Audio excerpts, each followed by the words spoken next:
Student, 7th class की जो bilingual class हम लोग की चल रही थी, इसमें हम लोगों ने 9.2 एक्सरसाइज हम लोगों ने कंप्लीट कर ली है और 9.1 हम लोगों ने कंप्लीट कर ली है। 9.2 एक्सरसाइज अभी जो है कंटिन्यू हम लोग कर रहे हैं। तो जिसमें से हमने फर्स्ट और सेकंड क्वेश्चन को काफ़ी डीपली हम लोगों ने समझ लिया था। अब हम लोग जो है थर्ड और फोर्थ क्वेश्चन हम लोगों को समझना था, जिसमें से मैंने इसको आपको खुद ट्राई करने के लिए बोला था, लेकिन उसके बाद भी आपको काफ़ी हमारे पास काफ़ी मैसेज आए कि जो है अभी इस वाले क्वेश्चन में प्रॉब्लम है।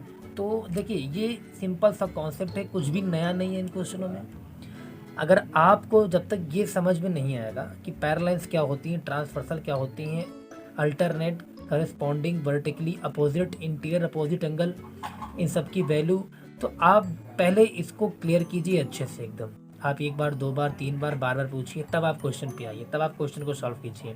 डायरेक्टली क्वेश्चन पे सॉल्व करने बैठेंगे आप और आपको कॉन्सेप्ट अभी क्लियर नहीं है तो फिर आपको बहुत प्रॉब्लम होगी। फिलहाल देखिए थर्ड क्वेश्चन में बोल रहा है, एक फिगर आपको दिया गया है और इसमें एंगल 1 आपको 65 दिया गया है और एल और एम दो लाइंस हैं और वो दोनों आपस में जो है पैरेलल है। ओके, और पैरेलल है और टी जो लाइन है वो ट्रांसवर्सल है। तो आप कह रहा है कि find all the angles in figure, सारे एंगल्स आपको फाइंड आउट करना है। तो सिंपल सा देखिए, ये क्वेश्चन है आपका, ये ट्रांसवर्सल है, L parallel to M and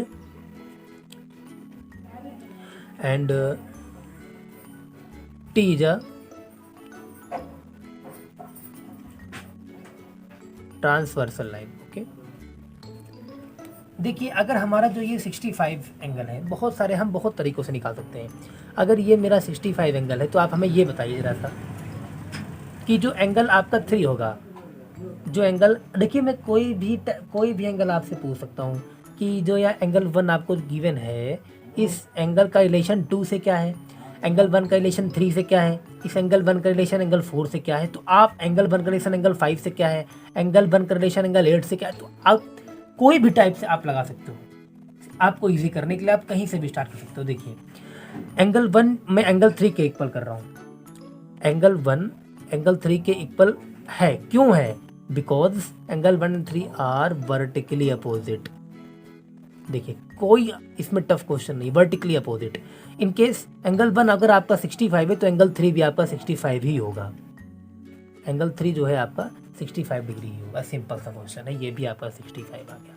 अच्छा, अब मैं आपसे ये पूछता हूँ, एंगल 3 और 5 में क्या आपका रिलेशन है, एंगल 3 और 5 में आपका रिलेशन है। तो अगर आपने पढ़ा होगा angle 3 and angle 5 are alternate angle, ये अल्टरनेट एंगल होते हैं। अगर ये 3 और 5 अल्टरनेट एंगल है, इसका मतलब अल्टरनेट एंगल आपस में इक्वल होते हैं। अगर 3 की वैल्यू 65 है तो एंगल 5 की वैल्यू भी आपकी 65 होगी। सिंपल सा, ये भी आपका 65 हो गया। सिमिलरली 5 और 7 में क्या रिलेशन है, तो एंगल 5 इक्वल एंगल 7 हुआ है, एंगल 5 एंगल 7 क्यों वर्टिकली अपोजिट है, ये वर्टिकली अपोजिट एंगल, तो एंगल 7 भी 65 आपका हो जाएगा। तो सिंपल सा क्वेश्चन है, ये भी आपका 65 क्वेश्चन हो गया। अब हम लोग स्टार्ट करेंगे। ये देखिए, अच्छा इन केस आप ये बताइए, हम यहाँ पे पैरेलल एक लाइन, हम देखिए, हम आपको ये लाइन दिख रही होगी एल, आपको यहाँ पर ये लाइन एल दिख रही होगी और ये जो है आपको टी लाइन जाती हुई दिख रही होगी। इस टी लाइन के जो एंगल 1 है ये 65 आपको गिवन है और ये एंगल 2 है आपको शो हो रहा होगा। हमने सिर्फ इतना पार्ट हमने यहाँ पे ड्रा कर लिया है। अच्छा, आप ये बताइए एंगल 1 और 2 का क्या रिलेशन है, तो हम ये फाइंड करेंगे एंगल 1 और 2 में क्या रिलेशन है। सिंपल सी बात है, ये स्ट्रेट लाइन है और स्ट्रेट लाइन के भी स्ट्रिक्ट पॉइंट पे सेम पॉइंट पर दो एंगल बनते हैं, तो वो कौन से एंगल, तो लीनियर एडजेसेंट एंगल होंगे। देखिए लीनियर एडजेसेंट एंगल होंगे, एक लाइन पर एक पॉइंट पर दोनों एंगल बन रहे हैं, तो ये लीनियर एडजेसेंट एंगल है। तो जब लीनियर एडजेसेंट एंगल होते हैं तो angle 1 and angle 2 are linear adjacent angle. तो दैट मीन्स एंगल 1 और प्लस एंगल 2 की वैल्यू क्या होगी, 180 डिग्री होगी। ये आपको बात ध्यान देनी है कि जब भी कोई दो एंगल हो आपके, वो लीनियर एडजेसेंट एंगल हो, तो आपके उन दोनों का सम जो होगा आपका 180 होगा। इन केस आपका एंगल 1 की वैल्यू 65 गिवन है, तो एंगल 2 की वैल्यू आप नहीं फाइंड आउट कर पाओगे। तो अब हम एंगल 2 फाइंड आउट कर लेता है। एंगल 2 की वैल्यू आपकी हो जाएगी 115 डिग्री। तो देखिए अब इस टाइप से एंगल 2 आपको निकाल दिया मैंने 115 डिग्री। अब हमारे पास 1 आ गया, 2 आ गया, 3 आ गया, 5 आ गया, 7 आ गया। अभी हमारे पास 4, 6 और 8 बचा हुआ है। तो चलिए वो हम लोग फाइंड आउट करते हैं। देखिए फोर्थ क्वेश्चन, तो फोर्थ जो एंगल है उसको कैसे फाइंड आउट करेंगे। 2 और 4 में क्या रिलेशन है, वर्टिकली अपोजिट है, सिंपल सा है। हम ये अब लिख देंगे एंगल 2 और 4 जो होंगे वो इक्वल होंगे। क्यों, वर्टिकली अपोजिट है। अगर एंगल 2 की वैल्यू आपकी 115 है तो एंगल 4 की वैल्यू भी 115 होगी। सिंपल सा क्वेश्चन। उसके बाद देखिए जब ये 115 अगर आपका आ गया है तो एंगल 4 और एंगल 6 ये कैसे एंगल है, ये आपके हुए अल्टरनेट। तो एंगल 4 इक्वल में एंगल 6 किस टाइप के एंगल है, ये अल्टरनेट, तो ये भी आपके इक्वल होंगे। तो एंगल 6 आपका हो गया 115, ये भी आपका हो गया 115।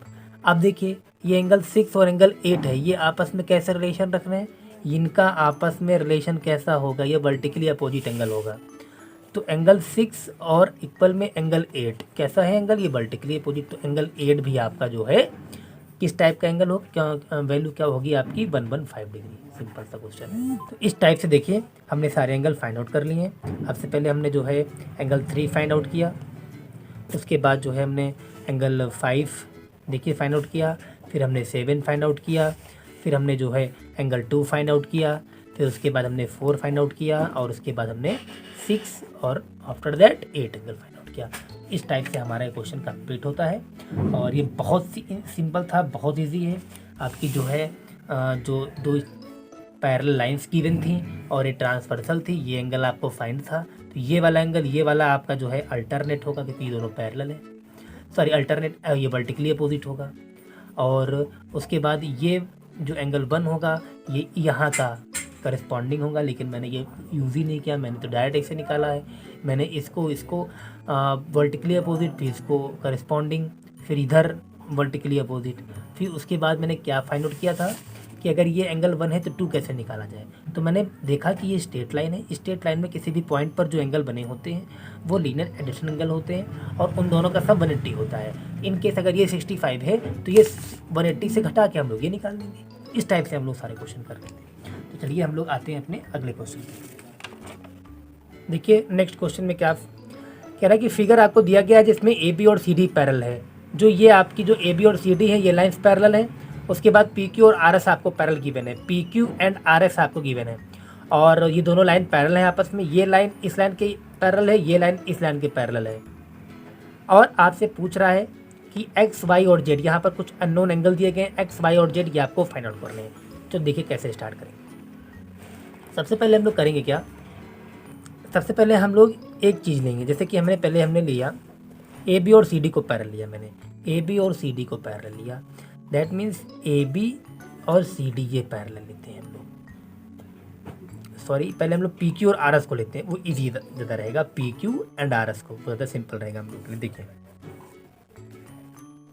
हम लोग जब हमने लिया P Q and R S, तो यहाँ पर देखिए पहले हम लोग ट्रांसवर्सल के फॉर्म में लेंगे। ए बी ये ट्रांसवर्सल काम कर रही है, ये ट्रांसवर्सल का काम कर रही है, वर्ग कर रही है, क्योंकि ये लाइन ये पी क्यू और आर एस को इंटरसेक्ट कर रही है। आप अभी सी डी को मत देखिए, आप सिर्फ इन दो लाइनों को देखिए, ये दोनों लाइन पैरेलल हैं और ये जो है आपका इंटरसेक्ट की तरह वर्क कर रही है, ट्रांसवर्सल की तरह वर्क कर रही है। तो अब हम यहाँ पे देखेंगे कि Z और ये जो 65 है इनमें आपस में रिलेशन क्या है। देखिए ये इंटीरियर एंगल है और एंगल एक ट्रांसवर्सल के अपोजिट साइड में है, दैट मीन्स ये दोनों आपस में अल्टरनेट एंगल है। तो अब हम ये बता सकते हैं कि ए जो पी क्यू है वो पैरेलल है आर एस के, एंड जो A B is transversal, that means Z equal to 65 degree. Why 65 degree? Alternate angle, because when a transversal intersect two parallel lines that which have alternate angle are equal. Alternate angle आपकी Z की value आपकी find हो गई, ये भी निकल आई आपकी जो है 65 डिग्री। ओके अच्छा अब देखिए अब हम लोग क्या करेंगे, अब हम लोग लेंगे ए बी और सी डी को पैरेलल। देखिए ए बी और सी डी आपको ऐसे, इसके लिए आपको ऐसे शो करना पड़ेगा। ये देखिए यहाँ पर मैं क्या देख रहा हूँ, ए बी और सी डी पैरेलल है, और ए बी और सी डी पैरेलल में ये आपकी तरह ट्रांसवर्सल का वर्क कर रही है। पी क्यू इन दोनों काट रही है। अब आप इसको मत देखिए, ये दोनों लाइन आपकी जो है पैरेलल है और ये एक ट्रांसवर्सल का वर्क कर रही है। यहाँ पर जो ट्रांसवर्सल के सेम साइड, ट्रांसवर्सल के सेम साइड में बट इंटीरियर अंदर ही अंदर वाई और जेड बन रहे हैं, तो ट्रांसवर्सल के सेम साइड और इंटीरियर एंगल पर जो सम होता है उनका 180 डिग्री होता है। तो यहाँ पर अब देखिए कैसे लैंग्वेज में लिखेंगे, यहाँ पर लिखेंगे A B and C D are parallel. A B C D जो पैरेलल है और ट्रांसवर्सल की तरह कौन सी वर्क कर रही है, पी क्यू वर्क कर रही है। P Q is a transversal, that means Z plus Y, Z plus Y का सम 180 डिग्री होगा। क्यों होगा आपको लिखना पड़ेगा। Interior opposite angle, interior opposite angle का सम जो होता है आपको 180 आपको याद रखना है। इसमें जेड की वैल्यू हमने 65 फाइंड आउट कर ली है, तो वाई की वैल्यू आपको निकालना है। तो वाई की वैल्यू अगर आपको आ जाएगी 180 माइनस 65 इक्वल में 115 डिग्री आपकी जो है आपके सामने वैल्यू निकल के आ जाएगी। ये वाई की वैल्यू। इन केस जब मैंने वाई की वैल्यू हमने फाइंड आउट कर ली है 115 डिग्री, तो ये एक्स की वैल्यू क्या होगी। देखिए वाई और एक्स क्या होंगे, वाई और एंगल एक्स जो होंगे आपके, ये अल्टरनेट एंगल है। अल्टरनेट एंगल है, क्यों अल्टरनेट एंगल है, पी क्यू पैरेलल है, इसलिए मैं बार बार नहीं लिख रहा हूँ। पी क्यू पैरेलल है, पी क्यू और आर एस पैरेलल है। इस बार ये सी डी ट्रांसवर्सल का वर्क कर रही है, तो इसका मतलब वाई और एक्स आपके अल्टरनेट हो गए, अल्टरनेट होंगे, तो अल्टरनेट की वैल्यू सेम होती है। अगर वाई 115 है तो आपका जो है एक्स भी आपका जो है 115 होगा, और ये क्वेश्चन आपको कंप्लीट होता है। तो इस टाइप से आपको क्वेश्चन आपको सॉल्व करने हैं, और इसी एक्सरसाइज में आप आगे क्वेश्चन को सॉल्व कीजिए। और अगर आपको कोई प्रॉब्लम हो तो आप एक बार फिर से यूट्यूब की वीडियो पे कमेंट कीजिए, या फिर आपके जो है आप ग्रुप में भी आप ये बता सकते हैं। तब तक के लिए जय हिंद।